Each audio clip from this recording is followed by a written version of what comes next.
Hello everyone, welcome back again to this particular class of your economics. So guys, chapter 3A और 3B हमने last class में पूरी तरीके से finish कर लिया था, जिसका नाम था इलास्टिसिटी ऑफ डिमांड या डिमांड एनालिसिस, जो आपको बहुत इंपॉर्टेंट है एग्जाम पॉइंट ऑफ व्यू के लिए. आई होप कि सबने वो चैप्टर्स पढ़ा भी होगा, अच्छे से लर्न भी किया होगा. अब हमको आगे उसी की फोटोकॉपी बनाना, उसी की फोटोकॉपी पढ़नी है, जिसको बोलते हैं सप्लाई एनालिसिस. ठीक है क्या? जो डिमांड एनालिसिस था वो कंज्यूमर के पॉइंट ऑफ व्यू से था, और सप्लाई एनालिसिस जो है वो हमको पढ़ना है प्रोड्यूसर के पॉइंट ऑफ व्यू से. ठीक है क्या? अब आपको मैं एक मस्त बढ़िया इस चैप्टर के लिए ट्रिक दे देता हूँ. ट्रिक क्या है सर? तो ट्रिक ये है कि आपने डिमांड चैप्टर बहुत अच्छे से करना है, और जहां पे डिमांड आता है उसके अपोजिट कॉन्सेप्ट्स पूरे के पूरे सप्लाई में अप्लाई करने हैं. वाह, उसके अपोजिट कॉन्सेप्ट सप्लाई में अप्लाई करने हैं. क्या बात है, क्या बात है सर, समझ में आए क्या? जैसे कि फॉर एग्जांपल अगर मैं कंज्यूमर के पॉइंट ऑफ व्यू से बोलूं, तो प्राइस अगर बढ़ेगी तो डिमांड कम हो जाएगा, हाँ या ना? लेकिन ये तो कंज्यूमर है, जितना महंगा होगा उतना कम खरीदेगा. बात समझ में आए क्या? लेकिन प्रोड्यूसर क्या चाहेगा बताओ जरा? एक सेलर, आप बिजनेसमैन हो, आप क्या चाहोगे कि जब मार्केट में मेरे प्रोडक्ट के प्राइस कम हो जाए तब मैं उसको ज़्यादा बेचूं, या जब प्राइस बढ़ जाए मेरे प्रोडक्ट के तब मेरे पास ज़्यादा कस्टमर आने चाहिए? ऑब्वियसली बात है, सेकंड ऑप्शन के साथ आप जाओगे कि जब आपको लगेगा कि आपके प्रोडक्ट्स के प्राइस ज़्यादा हो तभी आपके पास ज़्यादा कंज्यूमर आ जाएंगे, क्योंकि आपको तब ज़्यादा इनकम होने लगेगी. यस और नो?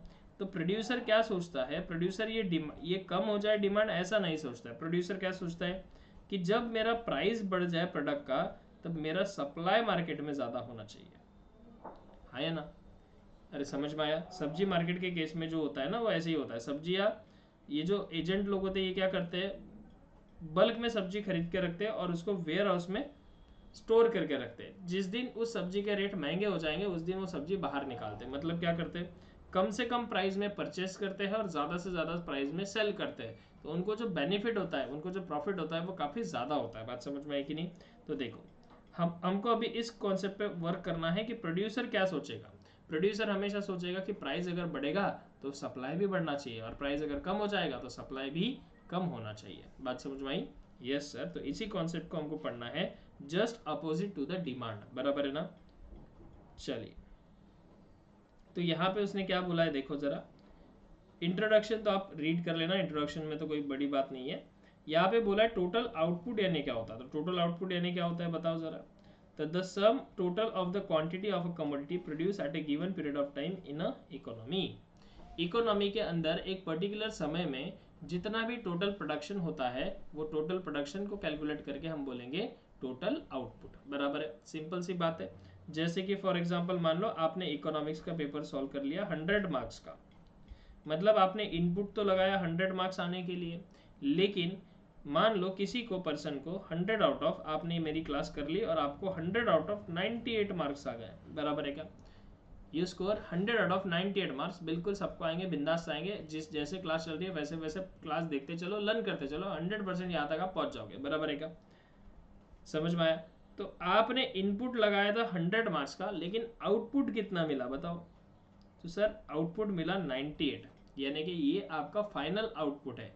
यानी कि पूरे साल भर आपने स्टडी की, गिवन पीरियड ऑफ टाइम में आपको फाइनल रिजल्ट कितना मिला. बात समझ में आया क्या? उसी को आउटपुट हम कहते हैं. ठीक है, तो यहाँ पे देखो वही बात बोली है, the sum total of the quantity of a commodity produce at A given period of time in the economy. एक पर्टिकुलर दिए हुए समय पे, लेट से 1 ईयर में, ठीक है, हमारे पूरे के पूरे इकोनॉमी के अंदर कितनी कमोडिटी प्रोड्यूस होती है, कितने प्रोडक्ट बन के आते हैं, उसको हम बोलेंगे टोटल आउटपुट. ठीक है क्या? देखो, उसके बाद स्टॉक की बात कर रहा है. ये तो मुझसे ज़्यादा आप जानते हो, क्योंकि आपने अकाउंट्स में पढ़ कर रखा है कि ओपनिंग स्टॉक होता है, क्लोजिंग स्टॉक होता है. ठीक है ना? फिर भी मैं बता देता हूँ आपको. Stock is the total quantity of a commodity available for seller. ठीक है क्या? With a seller at a particular point of time. Seller के पास में जितना भी चीज़ें पड़ी हुई है, जितना भी सामान पड़ा हुआ है जिसको वो बेचने के लिए रेडी है, मतलब वो बेचने सेल के फॉर्मेट में है. ठीक है, देखो यहाँ पे दिया है अवेलेबल फॉर सेल. ऐसा सारा प्रोडक्ट जो अवेलेबल है सेल करने के लिए, मतलब बस अभी उसको कोई कंज्यूमर आया तो उसको हम सेल कर सकते हैं. बराबर है क्या? ऐसा सारा सामान रखा हुआ उसे हम क्या बोलेंगे? स्टॉक बोलेंगे. समझ में आया? चलिए, सप्लाई क्या होता है? तो supply is a relative term, it is always express in relation to the price, time and quantity. ठीक है, सप्लाई एक रिलेटिव टर्म है। ठीक है, ये ऑलवेज एक्सप्रेस होती है in relation to price, time and quantity. मतलब प्राइस के साथ चेंज होती है, टाइम के साथ चेंज होती है और क्वांटिटी के साथ भी सप्लाई चेंज होता है। बात समझ में आई? अब मीनिंग ऑफ सप्लाई देख लो क्या है। The word supply implies the various quantities of a commodity offered for sale by producer during a given period of time। ठीक है क्या? सप्लाई का जो मीनिंग है वो क्या बोल रहा है कि जितने भी ज़्यादा कमोडिटीज की quantity offered for sale, offered for sale मतलब हमने बेचने के लिए निकाली है। जैसे कि फॉर एग्जांपल कोई सब्जी वाला, ये देखो ये रामू काका है, ये जो है ये क्या है? रामू काका। रामू काका ने क्या किया हुआ है, यहाँ पे मैंगोज लाए हुए मार्केट में सेल करने के लिए। ठीक है क्या? तो ये जो उनके पास चीज़ें रखी हुई है ये ऑफर्ड फॉर सेल है, it is not available for cell. ठीक है क्या? ये वो लोगों को ऑफर्ड कर रहे हैं। ठीक है, offered for sale, offered for sale मतलब मार्केट में शॉप लगाई है, लोगों को ऑफर दे रहे हैं कि आइए मैंगोज खरीदे और घर लेके जाइए। बात समझ में आई क्या? उसको हम हमारा सप्लाई बोलेंगे। अब ये जो सारी, ये पेड़ तो छोड़ दो, अब ये रामू काका ने मार्केट में दुकान लगाई है, वहाँ पर ये मैंगोज लेकर आए हैं, लेकिन उनके घर पे इतना सारा ये टोकरी या मैंगोज की ये रखी हुई है, तो it is available for sale, so it is also called as a stock. ये अवेलेबल फॉर सेल है। रामू काका घर पे इस आम का रस बना के खाने नहीं वाले, बराबर है क्या? रामू काका ने जितना मार्केट में लेके आना चाहिए वो ऑफर्ड फॉर सेल करने के लिए लेकर आ गए, बराबर है क्या? उसके हम क्या कहेंगे? सप्लाई कहेंगे। और इसको ही उन्होंने घर पे अगर मेंटेन करके रखा होगा ताकि वो कल परसों नरसों कभी बेच दे मार्केट में, बराबर है क्या? उसको बोलते हैं अवेलेबल फॉर सेल और उसको हम बोलेंगे स्टॉक। ठीक है, बहुत सारे बच्चों को स्टॉक और सप्लाई का डिफरेंस ही नहीं पता होता। ठीक है क्या? तो स्टॉक मतलब it is available for sale, product which is product या commodity produce by the producer which is available for sale, it is known as a stock, बराबर है। और सप्लाई मतलब क्या? ऐसा प्रोडक्ट या कोई भी कमोडिटी जिसको हम ऑफर्ड कर रहे हैं सेल करने के लिए, उसे हम क्या कहेंगे? सप्लाई कहेंगे। डन? यस, तो यही पे बात वो बोल रहा है। देखो जरा, डेफिनेशन ऑफ सप्लाई की क्या बोल रहा है, देखो। पॉल सैमुअलसन की डेफिनेशन दी हुई है, supply refers to the relationship between the market prices and the amount of goods that produce are willing to supply, बराबर है। तो बोलता है supply refers to the relationship between market prices and the amount of goods that producer are willing to supply. बोलता है supply एक छोटा सा रिलेशनशिप है। किसका रिलेशनशिप है? कि मार्केट में प्राइजेस क्या चल रहे हैं और वो जो प्रोड्यूसर है उसको वो बेचने के लिए रेडी है क्या मार्केट प्राइजेस पे, उसी को सप्लाई बोलेंगे। जैसे एक बात बताओ, जैसे एक एग्जाम्पल, ऐसा होता तो नहीं है लेकिन एक एग्जाम्पल है। मैंगोज के मान लो डेली के रेट जो है ना वो चेंज होते हैं मार्केट में। अब रामू काका ने ये जो मैंगोज लाए थे, ये लाए थे 20 रुपये किलो के हिसाब से, 20 रुपीज़ पर केजी के हिसाब से इन्होंने डिस्ट्रीब्यूटर यानी होलसेलर या फिर फार्मर से खरीद के लाए थे, बराबर है क्या? अब मार्केट में आज का जो रेट चल रहा है वो चल रहा है 50 रुपीज़ पर केजी। तो क्या रामू काका इसको मार्केट में बेचने के लिए जाएंगे? क्या उनकी इच्छा है कि मैंने दिए हुए प्राइस के ऊपर ये मैंगोज मार्केट में बेचने चाहिए? ऑब्वियसली यस, बिकॉज रामू काका को पता है कि अगर आज मैं मैंगोज मार्केट में लेकर जाऊंगा तो मुझे प्रॉफिट होने वाला है। अब नेक्स्ट डे इसी मैंगोज के प्राइस डिसाइड किए गए और वो बोला गया 10 रुपीज़ के जी, कि आज सभी लोग मार्केट में मैंगोज 10 रुपीज़ के जी के हिसाब से सेल करेंगे। ठीक है क्या? अब बताओ सेकेंड डे, जो डे 2 है, ये डे 1 हो गया। अब डे टू में 10 रुपए के प्रति केजी के हिसाब से मैंगो का रेट रखा गया। तो क्या रामू काका मार्केट में लेके जाएंगे इसको बेचने के लिए? Answer is no. तो क्या इसको सप्लाई कहेंगे? नहीं, क्योंकि जो प्रोड्यूसर है वो ऑफर्ड ही नहीं कर रहा है सेल के लिए, उसकी विलिंगनेस नहीं है सेल करने की, because he already know that कि अगर मुझे 20 रुपीज़ के जी मैंने इसको परचेस किया और मार्केट में 10 रुपीज़ के जी में अगर मैं सेल करूंगा तो मुझे तो लॉस ही होने वाला है। तो क्या प्रोड्यूसर रेडी है उसको सेल करने के लिए? तो आंसर इज नो, तो इसे सप्लाई नहीं कहेंगे। तो सैमुअलसन जो है, मार्शल ही आ जाता है, सैमुअलसन है, उन्होंने एकदम सिंपल सी डेफिनेशन कही। ये रिलेशनशिप है किसका? Market price and the amount of the goods that producer are willing to supply. ठीक है, मार्केट में प्राइस क्या चल रहा है और प्रोड्यूसर क्या उस प्राइस पर बेचने के लिए तैयार है क्या, इसका रिलेशन यानी सप्लाई होता है। बात समझ में आई क्या? देखो, supply refers to the quantity of the commodity that a seller is willing and able to offer for the sale at a given price during the certain period of time। ठीक है क्या? यही बात मैंने अभी अभी आपको समझाई, वही यहाँ पे इंग्लिश में दिया हुआ है। ठीक है, सप्लाई शेड्यूल क्या होता है, देखो इंडिविजुअल सप्लाई शेड्यूल होता है और मार्केट सप्लाई शेड्यूल होता है, ठीक है। जैसे इंडिविजुअल डिमांड शेड्यूल हमने देखा था और मार्केट डिमांड शेड्यूल देखा था, वैसे ही सप्लाई शेड्यूल होता है, ठीक है। सप्लाई का रिलेशन आपने याद रखना है कि जैसे जैसे प्राइस भी बढ़ते जाएगा, जैसे जैसे प्राइस बढ़ते जाएगा वैसे वैसे सप्लाई भी बढ़ते जाएगा, क्योंकि अभी हम प्रोड्यूसर है, अभी हम सेलर है, हम सोचेंगे कि जितना ज़्यादा प्राइस हो उतना ज़्यादा मेरे मैंगोस बेचे जाए, बराबर है ना। समझ में आएगा। तो इसमें रिलेशनशिप कैसा है, डायरेक्ट रिलेशनशिप है प्राइस और सप्लाई का। प्राइस बढ़ेगा तो सप्लाई भी बढ़ेगा और प्राइस कम होगा तो सप्लाई भी कम हो जाएगा। बात समझ में आएगा। चलिए, तो ये इंडिविजुअल सप्लाई कर्व कुछ इस तरीके से दिखेगा। इंडिविजुअल सप्लाई कर्व ये होता है अपवर्ड स्लोपिंग, और डिमांड कर्व कैसे स्लोप होता है बताओ जरा। Demand curve is downward sloping, लेकिन जो ये सप्लाई कर्व होता है ये अपवर्ड स्लोपिंग होता है। जैसे जैसे प्राइस बढ़ेगा वैसे वैसे सप्लाई कर्व भी बढ़ते जाता है। समझ में आएगा। और same happens with the market supply, because यहाँ पर इंडिविजुअल में एक ही प्रोड्यूसर की बात की हुई है और मार्केट में सारे प्रोड्यूसर की बात की हुई है। प्रोड्यूसर चाहे एक हो या सारे हो, सभी लोग सेम ही थिंक रखते हैं कि मार्केट में जब प्राइस ज़्यादा बढ़ेगा तब मैं ज़्यादा चीज़ें बेचूंगा। बात समझ में आएगा। वो बोलते हैं ना मेंस विल बी मेंस, है ना।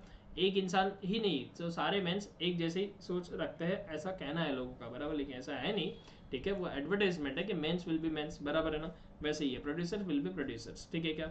जितना ज़्यादा वो सोचेंगे कि मार्केट में जितना ज़्यादा प्राइस बढ़ेगा उतना ज़्यादा अच्छे से धंधा मैं करूँगा, उतना ज़्यादा अच्छे से मैं चीज़ें मार्केट में बेचूंगा। समझ में आएगा। तो चाहे इंडिविजुअल सप्लाई कर हो चाहे मार्केट सप्लाई कर हो, बोथ आर सेम, बराबर है। चल, अब डिटर्मिनेंट्स ऑफ सप्लाई पढ़ते कि ऐसे क्या क्या रीजन है जिनके कारण सप्लाई चेंज होता है। तो आपको एक यहाँ पे छोटी सी और ट्रिक बता दूं, जितने भी डिटर्मिनेंट्स आपने डिमांड के पढ़े हुए हैं वो सारे के सारे सप्लाई में छाप देना पेपर में, ठीक है क्या, अगर आए तो। क्योंकि सप्लाई हो या डिमांड हो दोनों सेम ही है, सेम ही कंसेप्ट से वो क्या होता है, चेंज होता है। देखो सर, आपको यकीन नहीं है तो पहला वहाँ पे जाके देख लो, प्राइस था, यहाँ पे भी प्राइस है। स्टेट ऑफ टेक्नोलॉजी, टेक्नोलॉजी में चेंज हो जाएगा, सप्लाई में चेंज हो जाएगा। कॉस्ट ऑफ प्रोडक्शन, मतलब प्रोड्यूस करने, प्रोडक्शन की जो कॉस्ट है लगने वाली गुड्स को प्रोड्यूस करने की, वो चेंजेस आ गए तो इसमें भी चेंजेस आ जाएंगे सप्लाई में। इंफ्रास्ट्रक्चरल फैसिलिटीज अगर चेंज हो गई तो सप्लाई में भी चेंज हो जाएगा, ठीक है। गवर्नमेंट की पॉलिसीज अच्छी अच्छी बनने लगी in the favour of businessman, तो और सप्लाई ज़्यादा बढ़ेगा, ठीक है। नेचुरल कंडीशन अगर खराब भी हो गई तो भी सप्लाई पे इफेक्ट पड़ता है, और अच्छी भी रही तो भी सप्लाई ज़्यादा होता है। ये सुनो, जैसे कि फॉर एग्जांपल हमको यहाँ से एक्सपोर्ट करना है अमेरिका में गुड्स, बराबर है, और due to the rainy seasons बहुत बारिश चल रही है, फ्लाइट्स जो है वो कैंसल्ड हो गई, बराबर ना। फ्लाइट्स अभी टेक ऑफ कर ही नहीं रही है क्योंकि वेदर खराब है, ठीक है। तो क्या आपके गुड्स फॉरेन में पहुंच पाएंगे, तो आंसर इज नो, तो सप्लाई रुक गया ना। तो नेचुरल कंडीशन के हिसाब से सप्लाई रुक भी सकता है, और अभी वेदर बहुत साफ है, बहुत एकदम बढ़िया है, तो फटाफट फटाफट एक से ज़्यादा चीज़ें आप क्या करते हो, फॉरेन में एक्सपोर्ट कर सकते हो, यानी कि सप्लाई बढ़ा सकते हो, ठीक है क्या।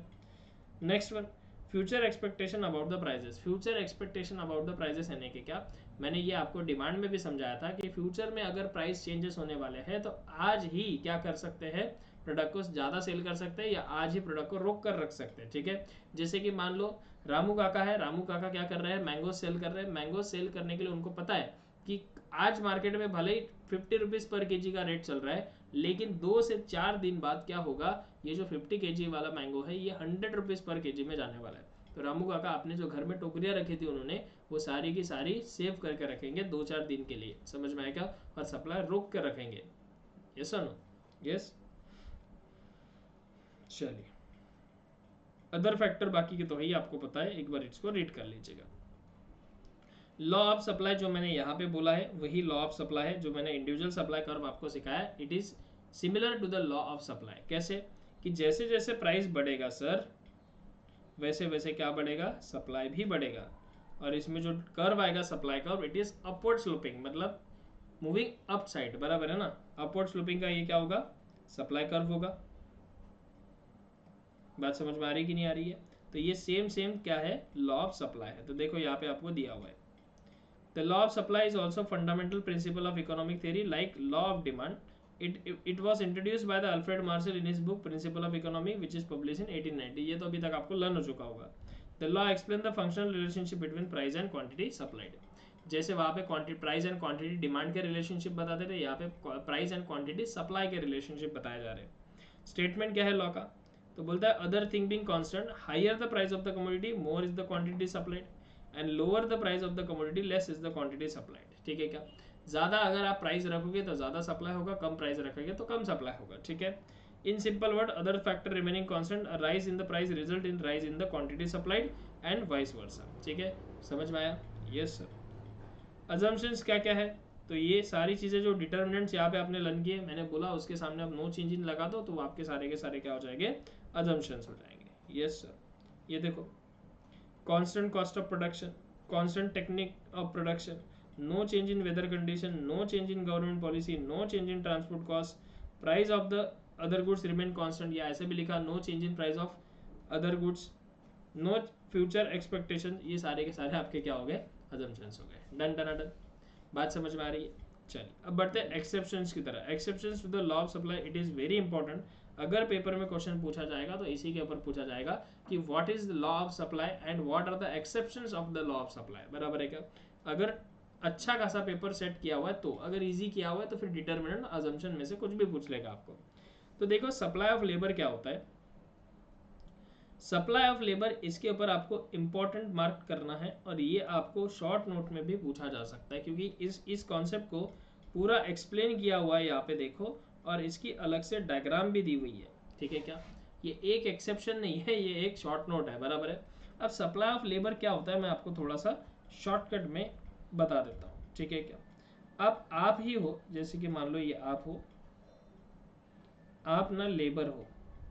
सर हम क्या लेबर है, हम आपको लेबर दिखते हैं? नहीं बेटा, लेबर मतलब सिर्फ मजदूरी करने वाला इंसान लेबर नहीं होता। जैसे कि मैं आपको पढ़ा रहा हूँ तो मैं भी फिजिकली वर्क कर रहा हूँ, तो मैं सॉरी फिजिकली नहीं, क्या बोल रहा हूँ मैं, हाँ मैं भी साइकोलॉजिकली आपको वर्क कर रहा हूँ, साइकोलॉजिकली मेंटली मैं क्या कर रहा हूँ, आपको सिखा रहा हूँ, मेंटली प्रेशर आ रहा है मेरे ऊपर, बराबर है ना?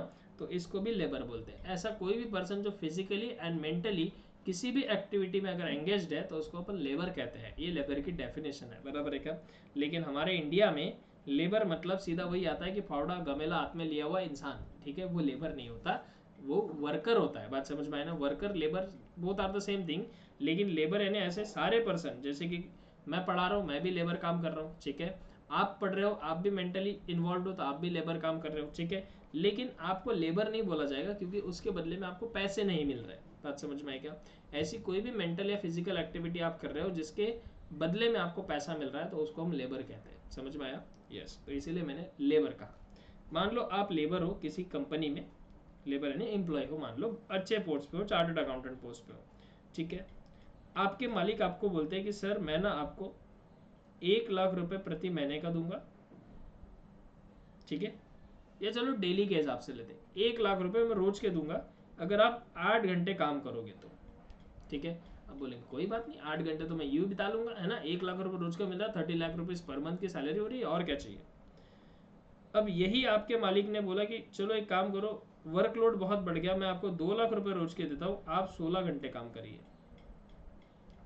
बताओ बताओ बताओ, क्या करना चाहेंगे आप बोलेंगे सर एडजस्ट करता हूँ, ठीक है। फिर आपके मालिक ने बोला कि एक काम करो, मैं ना आपको 3 लाख रुपए रोज के देता हूँ, आप ना 24 आवर्स के लिए काम करो।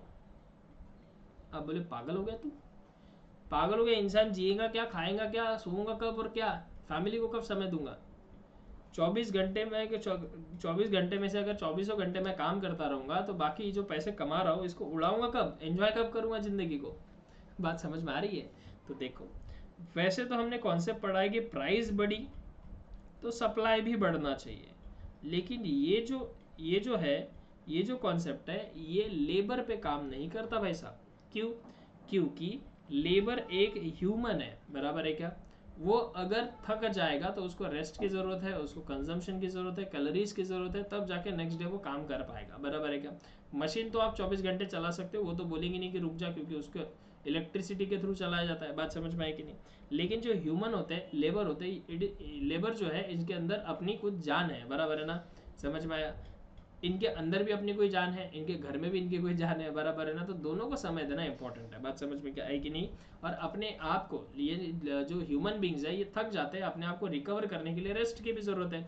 इसीलिए यहाँ पर क्या होता है, जनरली तो कॉन्सेप्ट ये है कि प्राइस बढ़ा तो सप्लाई बढ़ना चाहिए, लेकिन यहाँ पे देखो आपके मालिक ने प्राइस बढ़ा दिया लेकिन आप लेबर का सप्लाई नहीं बढ़ा पाए, मतलब आप काम करने के लिए रेडी हो गए क्या? नहीं, तो यहाँ पे ये हुआ कि यहाँ पे लेबर और प्राइस यानी कि supply of labour and price का जो रिलेशन हो गया वो इन्वर्स हो गया।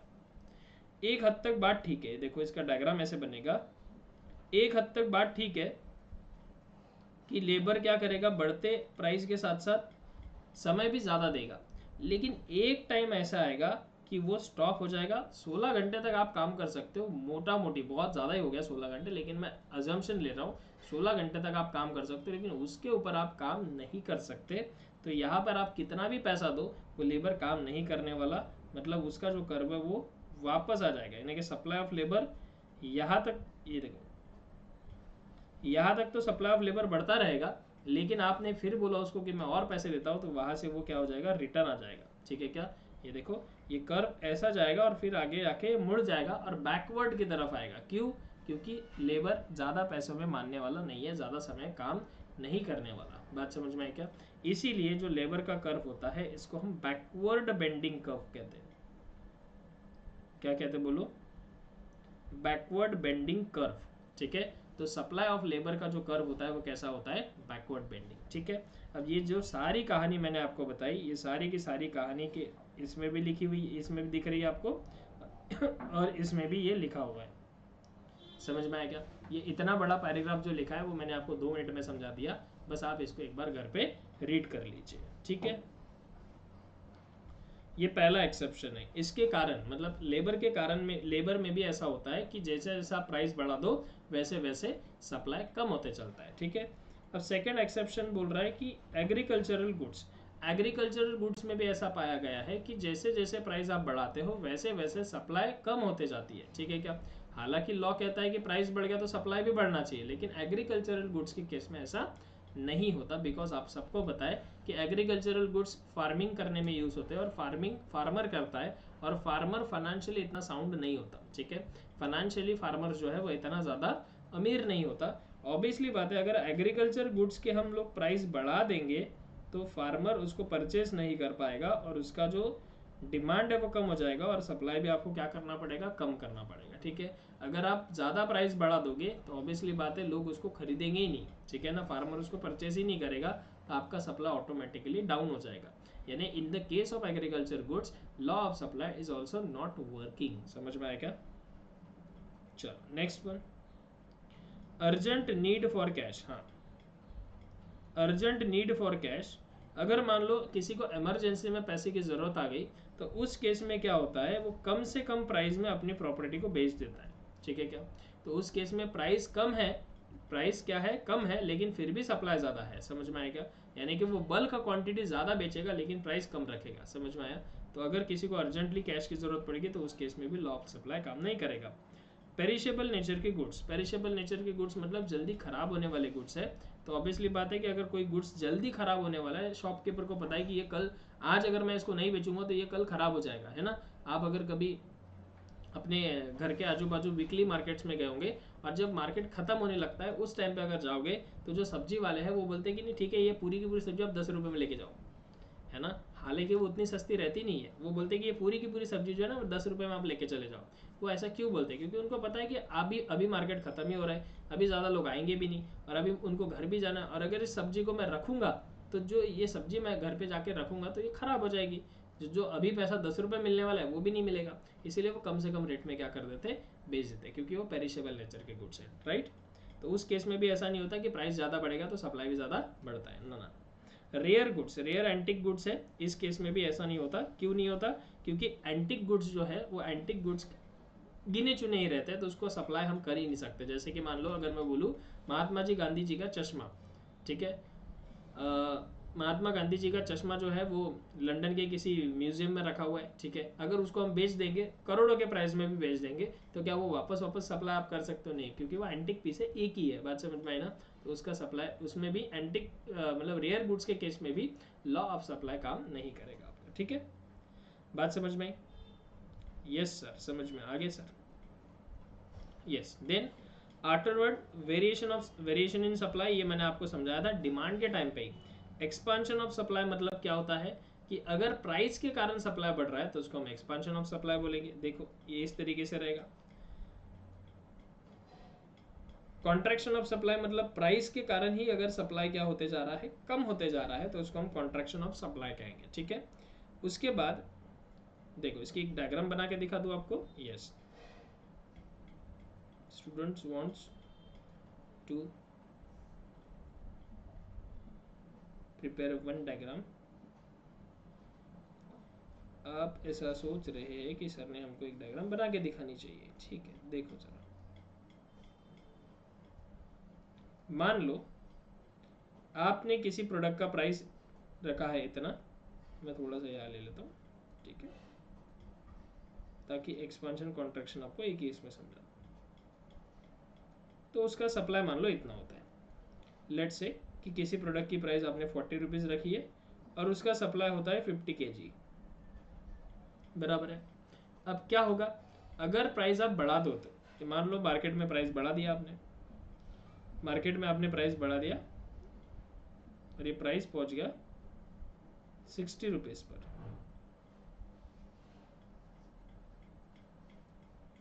और इसका जो सप्लाई है वो पहुंच गया 80 kg पे।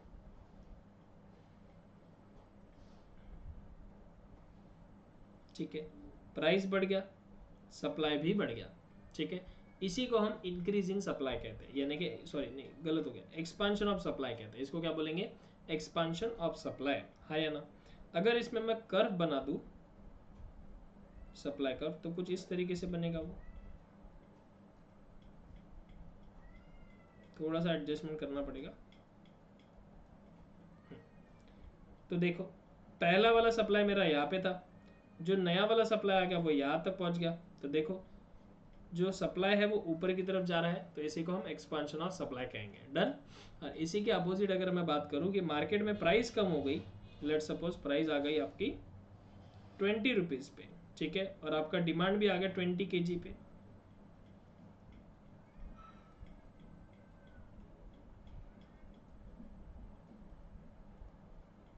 तो देखो पुराना वाला आपका सप्लाई कर्व यहाँ था, नया वाला सप्लाई कर्व यहाँ हो गया, तो यहाँ पे क्या हो गया, ये हो गया कॉन्ट्रैक्शन ऑफ सप्लाई। डन। तो एक्सपांशन मतलब प्राइस के कारण अगर सप्लाई बढ़ रहा है तो वो एक्सपांशन हो गया, प्राइस के कारण ही सप्लाई अगर कम हो रहा है तो it is called as contraction of supply. Yes, चलिए आगे बढ़ेंगे। इंक्रीज और डिक्रीज तो आपको पता ही है कि अदर फैक्टर्स के कारण अगर सप्लाई बढ़ रहा है तो उसको इंक्रीज इन सप्लाई बोलते हैं, अदर फैक्टर्स के कारण सप्लाई कम हो रहा है तो उसको डिक्रीज इन सप्लाई बोलते हैं। ठीक है, जैसे देखो ये वाली कहानी, आपके प्रोडक्ट का प्राइस इतना था,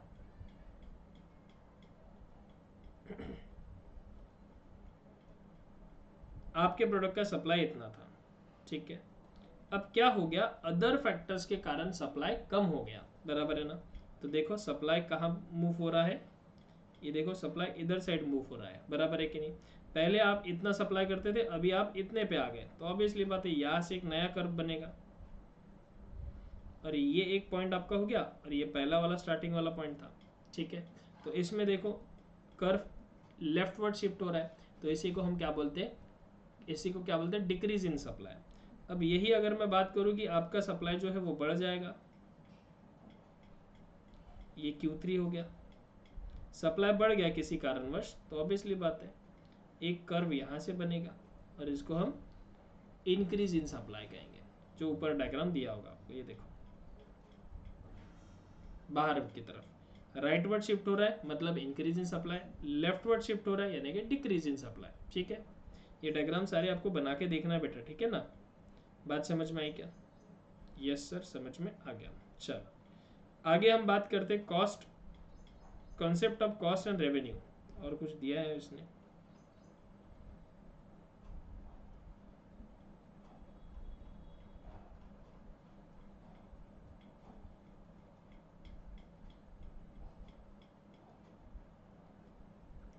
concept of cost and revenue. देखो concept of cost and revenue क्या होता है,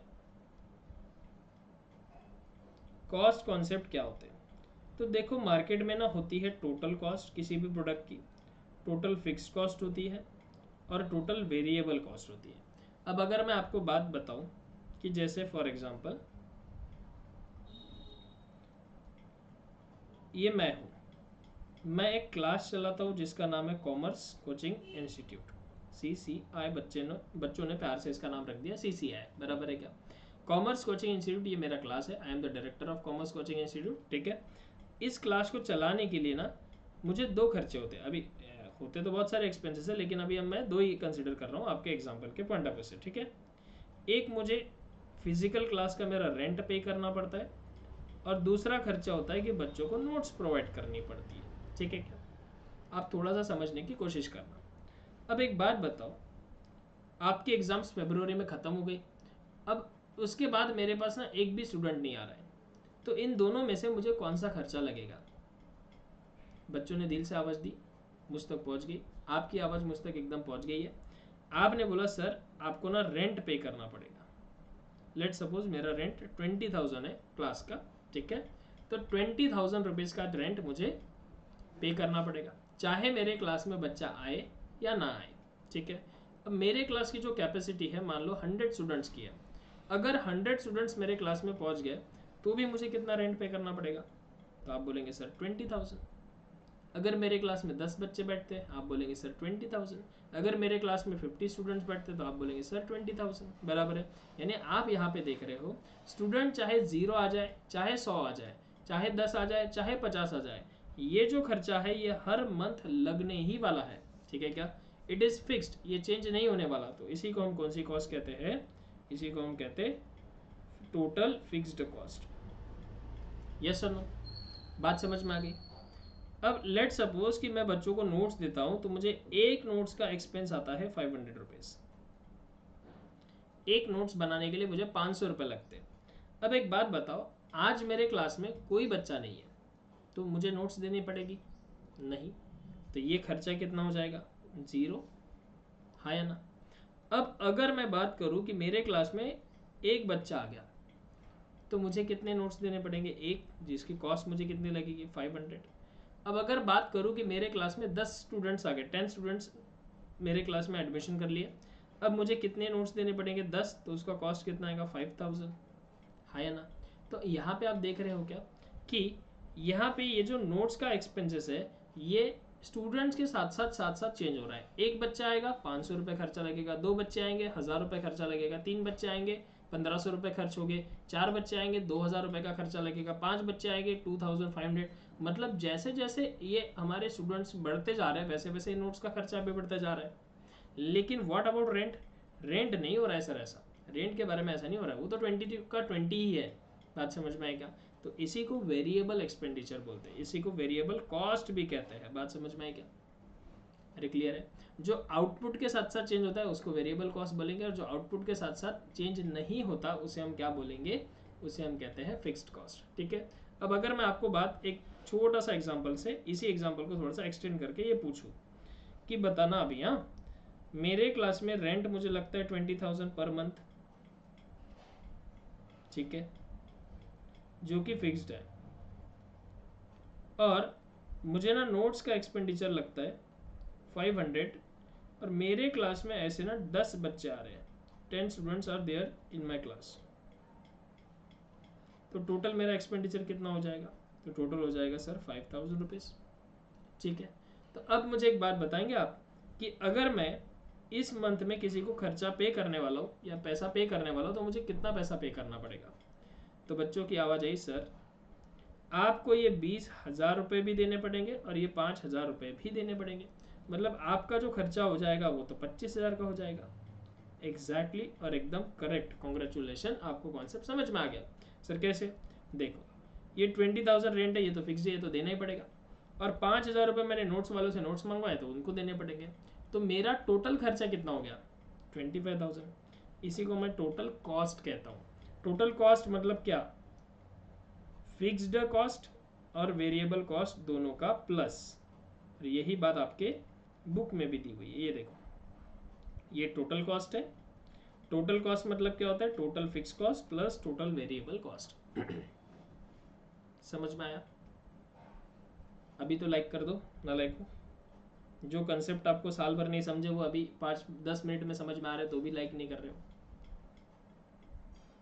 please hit the like button, your one like is motivate us to provide more clear and more conceptual classes, ठीक है। चल तो ये टोटल कॉस्ट है। तो देखो बोला total cost is the total expenditure incurred by the firm on the factor of production.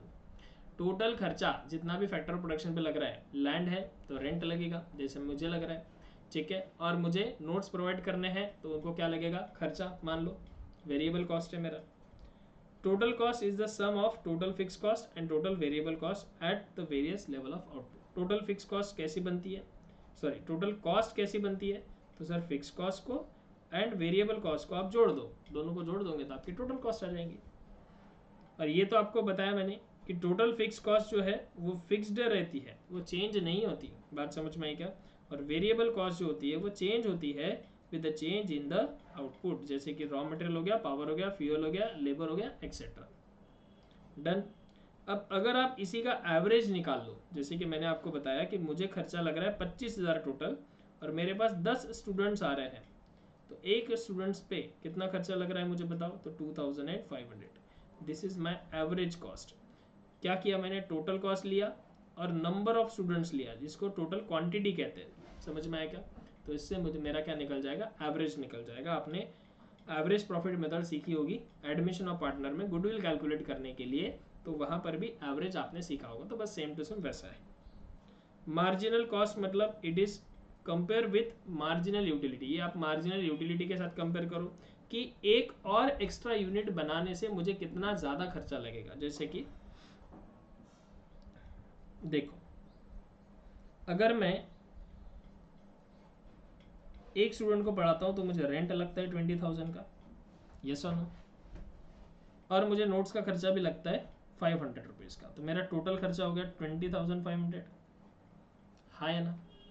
अगर मैं 2 बच्चे पढ़ाऊँ तो सर 20,000 का खर्चा तो लगेगा ही लगेगा, साथ में नोट्स का, और नोट्स का 1,000 रुपीज़ लगेगा, तो टोटल लगेगा आपको 21,000, ठीक है। अब अगर तीसरा बच्चा भी मैं पढ़ा दूँ तो नोट ये तो रेंट का 20,000 लगेगा ही लगेगा, नोट्स के 1,500 लगेंगे, तो 21,500 हो जाएंगे, ठीक है क्या।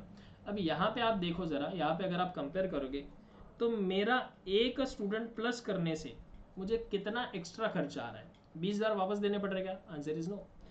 एक स्टूडेंट एक्स्ट्रा पढ़ाने से मुझे सिर्फ 500 रुपये एक्स्ट्रा देना पड़ रहा है, एक और स्टूडेंट अगर मैं ऐड कर दूं तो मुझे और 500 रुपये एक्स्ट्रा देना पड़ रहा है। बात समझ में आई कि नहीं, क्लियर है।